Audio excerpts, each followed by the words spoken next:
Now I'm going to show you how to use wire in floral arrangements. I wanted to use an orchid, this gorgeous cymbidium orchid, to show you how to use wire in floral arrangements. This is a really fun one because orchids are very sturdy, so you can really play with the wire. So the tools that you'll need to use wire in a floral arrangement. Wire.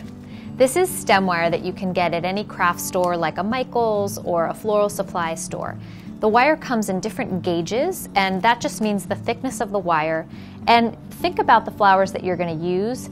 Typically, the thinner the wire, the better as you're getting started using wire, because then you can manipulate it more easily and it's going to be more helpful to you than the thick wire. If you have a stem that's soft, the thick wire can pull through the stem and destroy the flower bloom. So you'll want wire. You'll want a clippers or a knife, whatever you're using to design with the flowers. You'll need some floral tape. This is green stretchy tape. Again, you can find this usually at like a Michael's craft store or any floral supply store, and this is going to wrap around the wire. And your trusty wire cutters. These are going to be incredibly helpful because even though the wire that we're using seems pretty thin, it's much more difficult to clip it than it is to use the wire cutters. So just your basic tools, and then of course the flower that you'd like to use. So I'm going to do one bloom at a time. I'm going to snip one bloom of this orchid, and this is what I'm going to use to wire. So you want to pay attention to how long the stem of the flower that you're trying to wire is.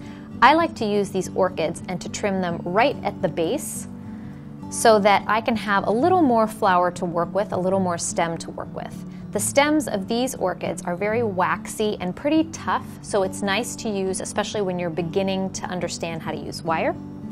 I'm going to take one of my stem wires, and I want to think about what kind of arrangement I'm making, if it's something very tall or if it's something very short. If it's something a little bit shorter, you might take this wire and just cut it right in half, so I don't have too much cumbersome wire to work with.